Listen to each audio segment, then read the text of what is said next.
There is a quiet, suffocating exhaustion that certain people carry, one that the rest of the world will never truly understand. It belongs to those whose minds simply refuse to turn off. Look closely at a crowded room, and while others are laughing, singing, or casually conversing, one person is quietly drowning in data. You notice the half-beat delay before a coworker says, "Everything is fine." You catch the micro-expression of irritation that flashes across a partner's face for a fraction of a second, even as they smile. You register the subtle shift in weight, the defensive crossing of arms, the fleeting gaze toward the exit. You read the unwritten invisible subtitles of every room you walk into, navigating an unspoken layer of reality that everyone else casually walks through without a second thought. From the outside, people call this intuition. They call it a social superpower, a rare gift of deep empathy, or a flawless radar for human nature. Society praises you for being the perceptive one, the one who always knows exactly what to say, the one who can soothe a tense room with a single sentence. But behavioral psychology reveals a much darker, colder, and far more exhausting truth. What looks like a gift from the outside is actually a psychological trap tightening from within. You are not just observing your environment. Your brain is being involuntarily held hostage by it. This is the great paradox of the high-resolution mind. Your exceptional ability to connect with others is precisely what disconnects you from your own peace. You see everything, which means you can shield everyone, but you cannot shield yourself from the sheer volume of the world's unsaid chaos. It is a state of constant forced hyper-awareness, where your cognitive RAM is perpetually flooded with the emotional junk files of people you barely even know. You did not ask to be the emotional air conditioner of the room, yet you find yourself automatically adjusting your own temperature just to keep the social atmosphere stable. But why does this happen? To solve a paradox, we must first look at the blueprint of the machine. This extreme vigilance is not a choice, nor is it a simple flaw of overthinking that you can just switch off with a deep breath. It is a deeply rooted survival mechanism, an intricate neural architecture designed to scan for threats before they arise. To truly understand how this invisible weight was placed upon your shoulders, we must look beneath the surface of your daily interactions and unpack the exact biological and psychological blueprints that shaped your mind. In the next chapter, we will decode the precise recognition patterns of the human radar, exploring the matrix of your brain's error-finding algorithm and the profound childhood legacies that turned your observation into a tool for survival. To understand why your mind operates at this relentless frequency, we must first dismantle the common misconception that you are simply overthinking. Behavioral psychology reveals that this hypervigilance is not a temporary habit or a minor personality quirk. It is a rigid structural reality. Clinical data suggests that this acute perspective stems from one of two distinct groups, each possessing an entirely different psychological architecture. The first group belongs to a neurodivergent framework known in evolutionary neuroscience as the high-resolution error finder. Deep studies since the 1990s indicate that approximately 15% to 20% of the global population is born with an exceptionally active reticular activating system, or RAS. The RAS acts as the brain's primary gatekeeper, filtering out background noise so you can focus on what matters. However, in your brain, this gatekeeper doesn't filter data out. It drags everything in.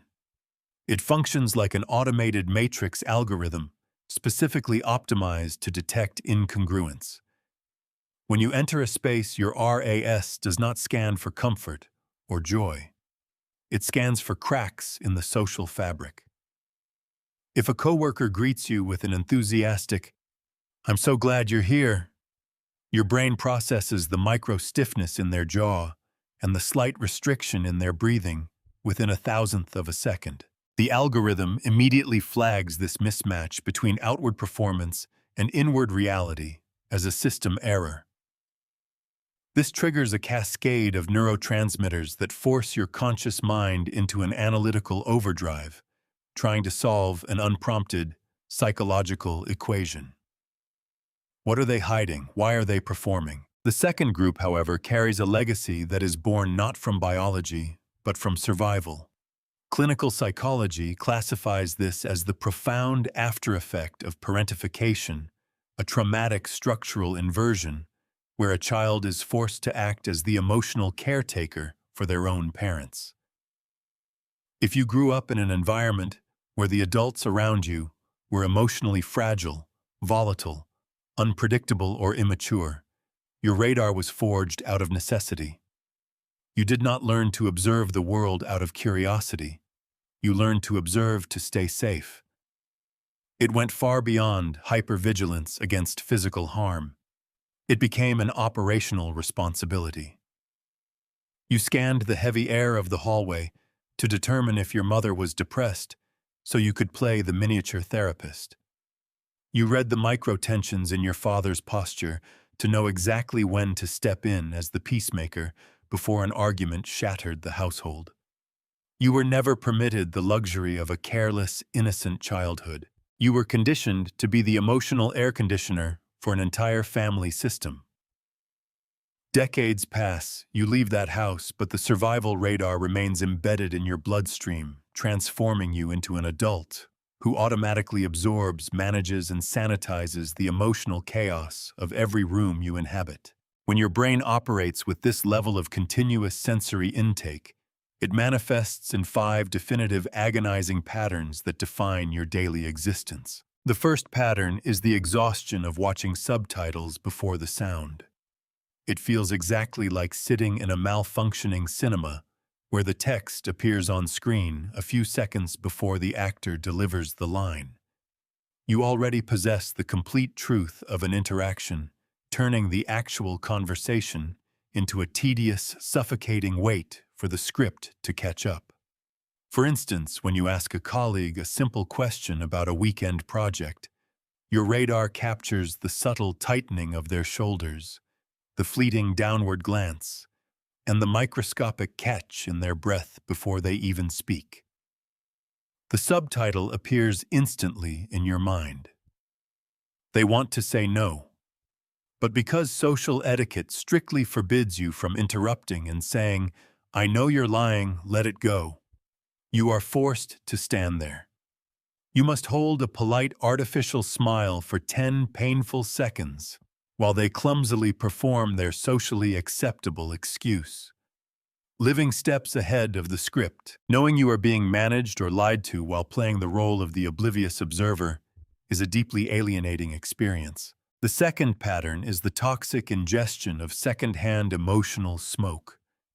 We recognize the physical damage of passive smoking, where someone else ignites the cigarette, but your lungs pay the price. For the hyper-aware mind, unspoken human emotion is an invisible toxic vapor. You step into a silent elevator for a brief 60-second ride with 2 strangers who are staring blankly at their phones. Visually, the space is tranquil, yet your radar absorbs the locked jaw of one person and the heavy, restricted breathing of the other. By the time the doors open on your floor, the strangers exit completely unfazed, but your chest is heavy, your mood has plummeted, and your nervous system is firing, as though you were the one who just survived a bitter confrontation. You are constantly poisoned by emotional ambient noise that was never yours to carry. The third pattern is the curse of the canary in the coal mine. Historically, miners utilized the delicate respiratory system of a canary to detect odorless, toxic gas long before humans could perceive danger. You are that canary in your social and professional circles. You smell the rot of an unraveling friendship or the underlying manipulation of a charismatic new team member months before anyone else catches a scent. Out of loyalty, you speak up to warn those you care about. But because the rest of the world lacks your high-resolution lens, they cannot see the evidence yet. Consequently, they label you as paranoid, overly sensitive, or cynical. You are marginalized by the group, forced to stand at the edge in absolute helplessness, watching the structural collapse occur exactly when, where, and how your radar predicted it would. The fourth pattern is the erosion of identity, turning you into fluid water inside a rigid container. Because you read people flawlessly, you know precisely what actions will soothe their insecurities or earn their validation. To keep the environment stable, your internal self-editor activates automatically. You dim your energy around those who prefer quiet and amplify your enthusiasm to match a dominant partner. You spend 20 minutes meticulously constructing a single text message to an insecure manager, curating every comma to prevent a perceived slight. You fit perfectly into every mold, pleasing everyone around you. But when the door shuts at night and there is no one left to read you, look in the mirror and confront a terrifying emptiness. What is my actual shape when I am not reflecting someone else? The final pattern is the inevitable social system. Freeze the emotional hangover. This occurs when your cognitive RAM is utterly congested by millions of uninvited data points accumulated throughout the day. A friend's forced smile, a clerk's microaggression, a partner's distant gaze. You return home from a perfectly pleasant social gathering, yet the moment the door locks, your mind goes completely blank. You drop your keys, sit in the dark, and find yourself entirely incapable of responding to a text, taking a shower, or speaking a single word. Your system has gone on strike to purge the data pollution. If you recognize your life within these 5 patterns, you understand the mechanical reality of your mind. But identifying the pattern is only the diagnostic phase. To comprehend the true severity of this condition, we must look beyond the immediate exhaustion and examine the devastating asymmetry it introduces into your relationships. Because when you spend your life masterfully analyzing the subtle footnotes of everyone else's existence, a profound and dangerous imbalance begins to form, a hidden debt that threatens to bankrupt your emotional survival, which we will uncover next. The 5 patterns of hypervigilance do not merely exhaust your daily energy. They quietly architect a devastating hidden structural imbalance in your life. When your internal radar operates at such an acute frequency, it dictates not only how you perceive the world, but how the world perceives and treats you in return. Over time, this creates a profound psychological phenomenon that clinical psychology recognizes as the cruel asymmetry of empathy. Because your capacity to read, interpret, and adapt to the unspoken needs of others is flawless, you naturally become an expert tailor for the torn souls around you. You become the friend who automatically knows when to offer a silent embrace, the colleague who seamlessly steps in to de-escalate a tense corporate meeting, and the partner who, unprompted, carries the emotional baggage of the entire relationship. You unconsciously train the people around you to view you as a safe harbor, an indestructible sanctuary, and a convenient emotional trash bin where they can dump their anxiety, sadness, and unprocessed chaos. But here is the crushing reality that serves as the centerpiece of your isolation while you spend your entire life meticulously reading the smallest, most obscured footnotes of everyone else's existence. Absolutely no one is reading your biggest, loudest headlines. Because you are so masterfully adept at navigating social spaces and regulating the emotions of the room, the world makes a dangerous, comfortable assumption about you. They assume that because you are highly perceptive, you are inherently strong. They assume that because you can decipher and heal the hidden wounds of others, you must possess an automated self-healing mechanism that requires no external support. You are cast in the permanent role of the therapist, the anchor, the savior, the person who has everything figured out. This creates a terrifyingly profound loneliness, that has nothing to do with physical isolation. True loneliness is not being alone in an empty room. It is standing in the absolute center of a loud, vibrant crowd, seeing straight into the complex mechanics of every heart around you, protecting all of them from their own discomfort, only to realize with sudden horror that not a single person is looking back to see where you are hurting. It is the realization that your relationships are fundamentally transactional, built on an invisible contract where you provide unconditional, emotional, high-resolution reading while receiving only surface-level attention in return. When the people you love look at you, they do not see you. They see the comfort, validation, and stability that you mirror back to them. The hidden cost of this asymmetry compounds heavily when a crisis enters your own life, when your world fractures when you face grief, professional failure, or genuine emotional burnout. You look around the sanctuary you built for everyone else and realize you do not even have a single roof to stand under. Because you have conditioned everyone to expect absolute stability from you, your sudden vulnerability makes them uncomfortable. When you finally try to speak your truth or express your exhaustion, you are met with blank stares, dismissive advice, or a complete retreat. The people who happily used your radar as a guide dog are completely unequipped to navigate your darkness. They cannot read your cues because they have never had to. They have been allowed to live in a low-resolution world because you absorbed all the noise for them. This continuous emotional bankruptcy alters your psychological baseline. When you realize that your hyper-awareness only yields a deeper, unreciprocated isolation, resentment begins to fester beneath your empathy.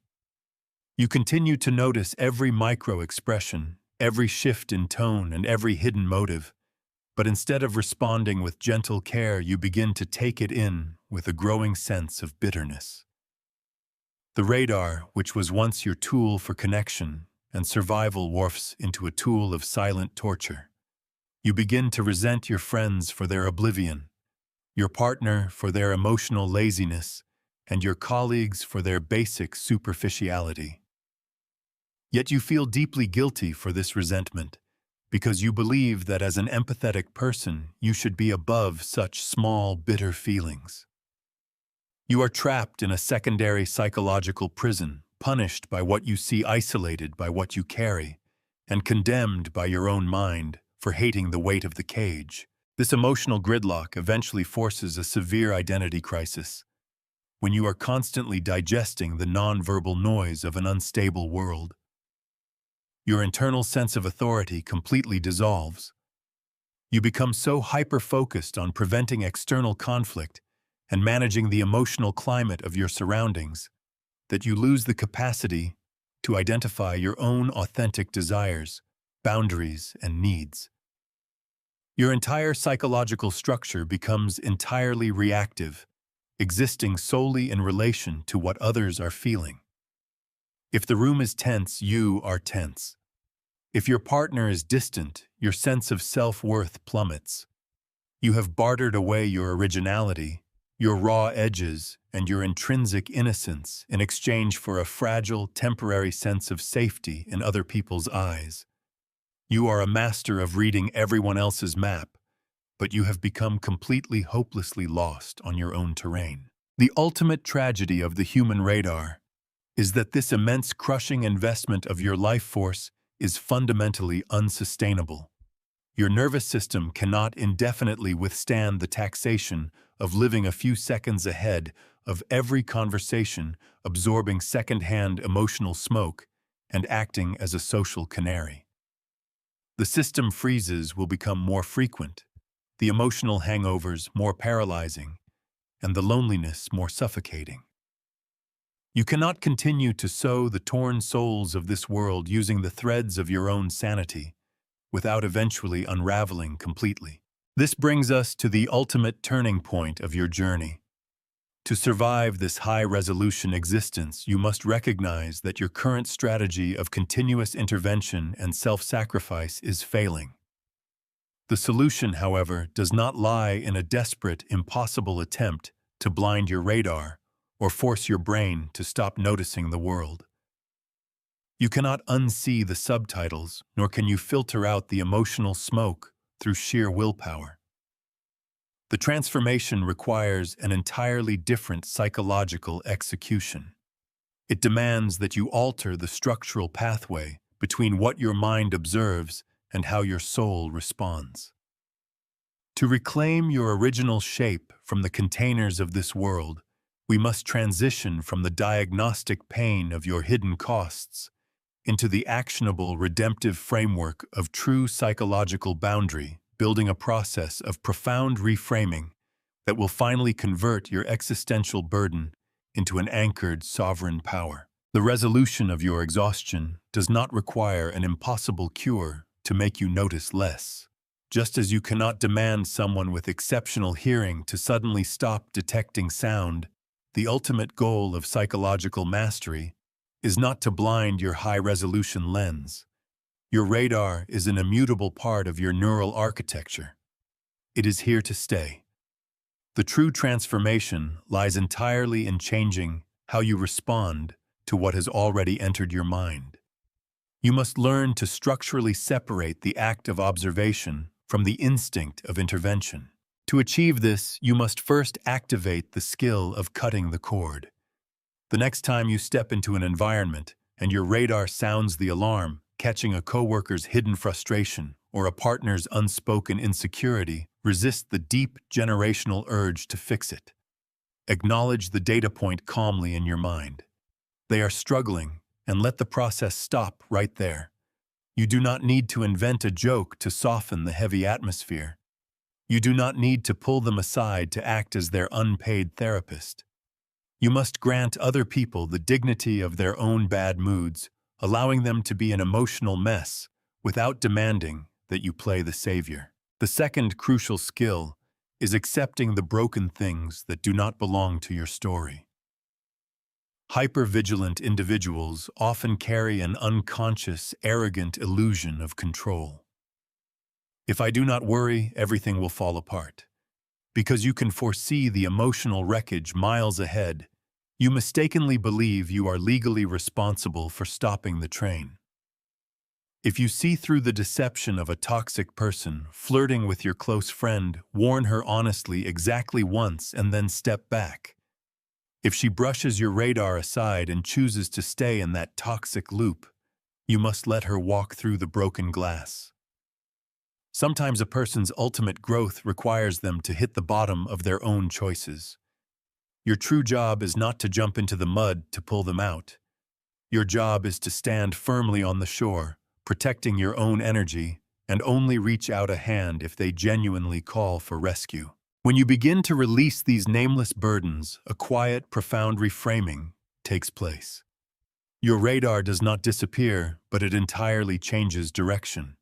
Instead of acting as an open sponge that absorbs every stray vibration until you are completely dry, it becomes a conscious, beautifully selective tool that serves your own life. You are no longer swept away by everything you see. In your career, this high resolution allows you to read between the lines of complex human needs with unmatched precision. In your personal life, it transforms you into an incredibly steady, authentic safe harbor for the select few who truly earn a place in your sanctuary, those who finally look back and see you. The vast distance between being destroyed by your sensitivity and living in beautiful harmony with it comes down to a single sovereign choice. How much of this chaotic world do you actually decide to carry home with you? There is absolutely nothing wrong with your mind. You are simply viewing a messy, beautiful world through a lens of extraordinary clarity. Do not break the lens and stop being so profoundly harsh on yourself. You do not notice too much. You simply feel this life more deeply than the rest of the world.